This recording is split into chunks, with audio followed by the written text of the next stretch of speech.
खंडलक्ष्मी नित्यनिवासा सिद्ध्यर्थं मम पुत्रस्य पुत्रिकाः उन्नतश्रेणी विद्या उद्योग अभिवृद्ध्यर्थं मम संकल्पिता व्यवहारे व्यवसाये राजद्वारे राजमुखे सर्वदा दिग्विजया प्राप्त्यर्थं श्री आचार्य शास्त्र विद्यावोक्ता प्रकारेण संभावित नियमेन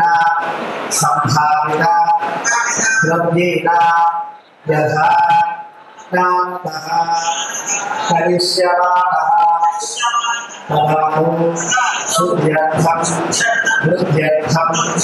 अभ्युदया प्रजा